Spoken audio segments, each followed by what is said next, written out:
What's up, y'all? Dave here. Just going out for a little ride. Finally got my SD card phone fixed. Fucking people.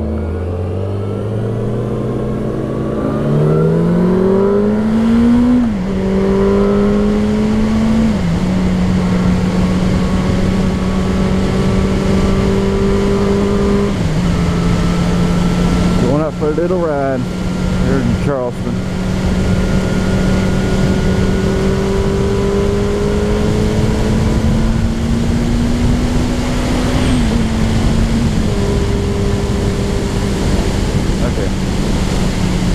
Need to slow down. So how y'all doing today? If you can even hear me. If not, I'll start this video later on. Okay. Just down in Charleston. In downtown Charleston. Pretty much downtown Charleston right now.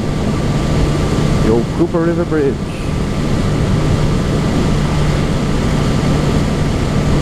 Oh yeah.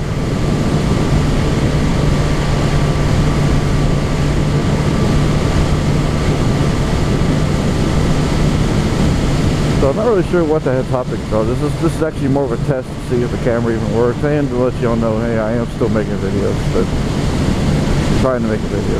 Yeah, if anybody has an idea of any topics they want me to discuss, leave them in the comments, and I'll see if it's something I want to tackle. Or I'll tackle it anyways. Give my opinion on it and whatnot.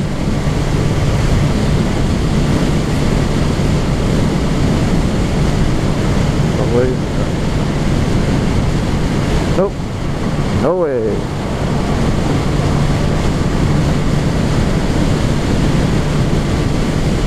Where would it staying at? I know that topic would beat the freaking death, but hey, there's my idea. It's my fucking topic. I know this topic's gonna beat to death, but Harley riders just will not fucking wait. I don't even say Harley riders. Right here, it's cruiser riders. Period. Whether it's the Japanese or what, you know, cruiser riders, period, just will not fucking wave to a guy on a sport bike. Period. I don't fucking get it. I want this one.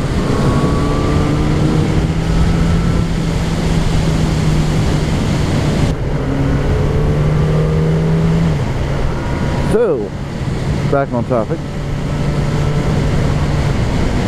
Never understand why cruiser riders will not wave sport bikes. I look at it as, I don't care what bike you ride, and I know this has been said before, but I'm not trying to copy nobody, but I don't care what you ride. So long as you're on two fucking wheels, that's all that matters to me. I will wave to just about anybody. And I'll admit, sometimes I get rather pissed off and just irritated that people don't wave, and I won't wave. If I see a cruiser, I just won't wave to them. I'll give them the chance to wave to me. That's just pure out of irritation.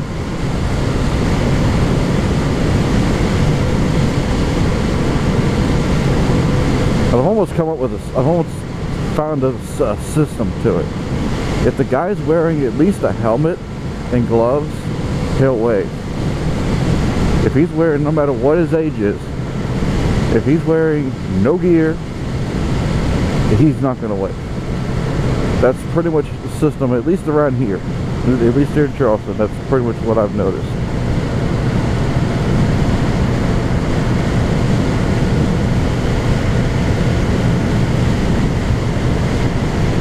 Clutch in front of me, dude. I know you had some sport bike riders not wave. I'll throw my hand out there and they just go right on past. Not even wave, not nothing. What the fuck, dude? They say Southern hospitality, it don't exist too much anymore.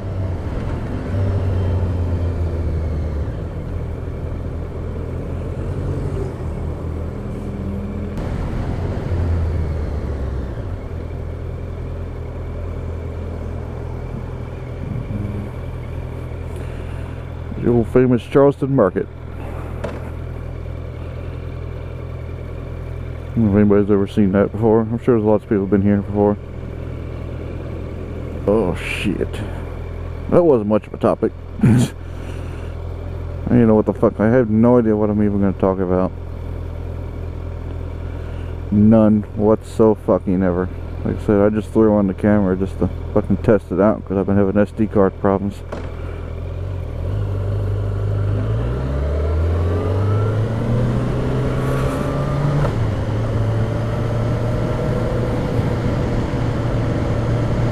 So I guess I can talk about why my video I made when I realized I had SD card problems, or talking about how I got into motorcycles. So I guess I'll talk about that.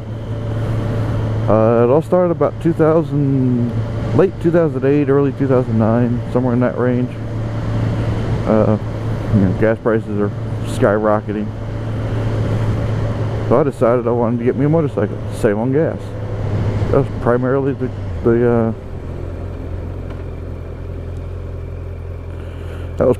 the gist of it.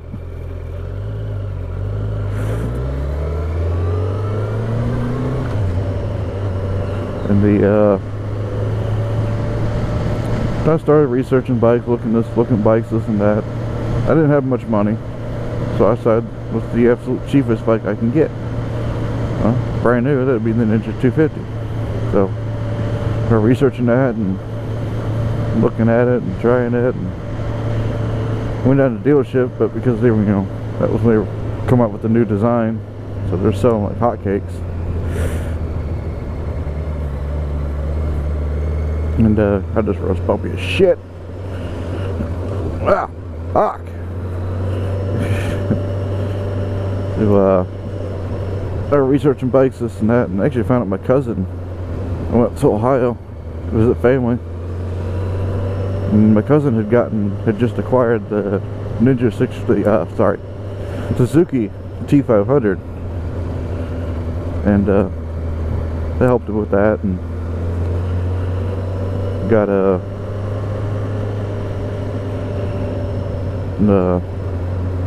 helped him with that, and kind of got into it more. Came back, started dreaming more about the sixth, and then today, fuck, I can't talk today. Started, getting back into more, looking at the 250 and researching videos, and also started vlogging about this time too. And then a guy at work bought a brand new, leftover. I think it was 09. So it was, he bought an 08 Ninja 650. And we started talking bikes and this and that. And then eventually I lost my job. So that pretty much killed, or I thought killed, the dream. Then I moved to Ohio. And my cousin turned around and bought a 1999 Ducati 748. That was a nice fucking bike too. Very nice fucking bike. And so I asked him, I was like, what are you going to do with the Suzuki? He said, I don't know, keep it or sell it. And I was like, well, if you sell it, well, what do you want for it? So they told me the price. I'm like, alright, I'll give you payments every, the only thing I can do is give you payments till reach that amount. So that's what I did, and he gave me the title, and the rest is history. So my first bike was a 1969 Suzuki T500. I got a video of it on my channel. If I can figure out how to do the annotations and link, I'll post it in here somewhere.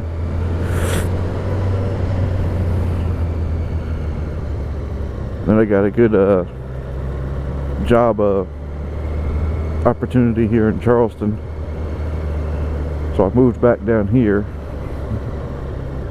But to be able to afford to, I had to I had to sell the bike and a couple of different things. What the fuck are you waiting on? Let's go.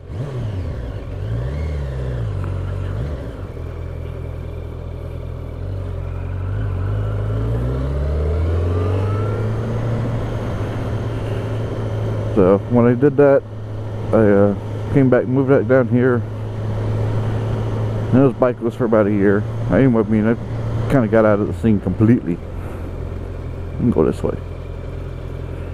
Kind of got out of the scene completely. And I was bikeless for a year. The fuck is that? I couldn't even judge the shape. Usually I could judge the shape and kind of get a general idea what the fuck it was. I was thinking right back to East Bay. Yeah, cool. So I went back to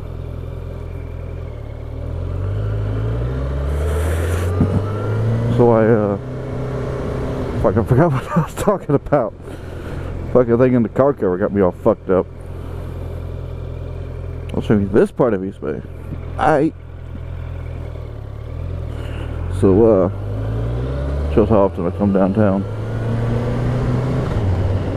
So I bought the was bikeless for a year and bought the Ninja 650 because I got the bug again. Decided I wanted a bike. So I bought that and had it for a year actually. Coming to financial trouble, I had to park it. Oh, that's a high tide too. Yes, I have ADD. But squirrel. And so had it for a year and I almost kind of got tired of it, you know. Just kind of wasn't, you know, I liked the bike, I liked the way it looked, I liked the way it felt, but you know, after a year with it, it just basically determined it's not the bike for me. It's a great bike, I'm not gonna lie. I mean, it's a great bike. If somebody ever asked me, you know, I think it'd be a great first bike, better than the Ninja 250. It's got a lot of power to keep you happy, so you won't get tired of it. But it's very easy. It's very manageable power. It's got a lot of torque, got a good bit of torque in the low end, so you won't be stalling it all the fucking time, like I did this one when I first got it. It's because I was so used to the 250's low torque. And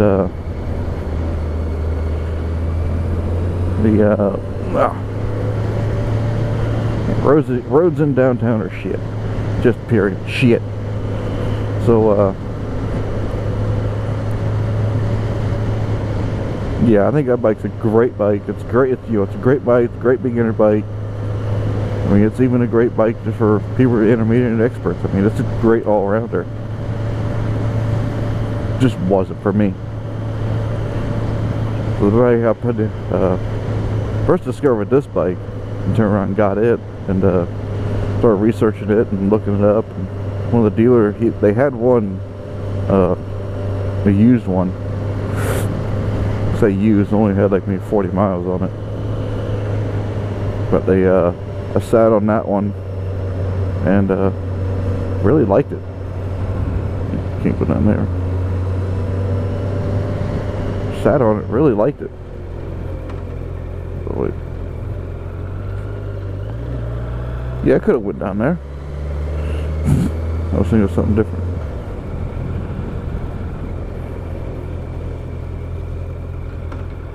Wow. I done fucked that up. Can I go this way?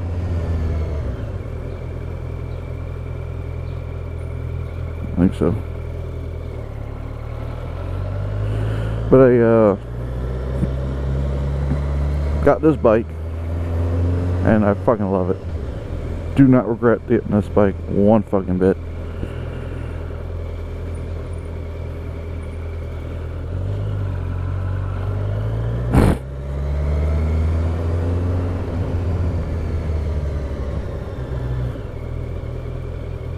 Ah, this is what I was looking for too.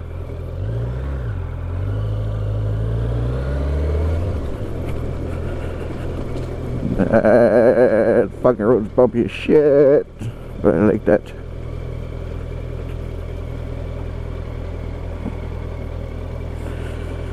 I'm gonna actually stop and get me a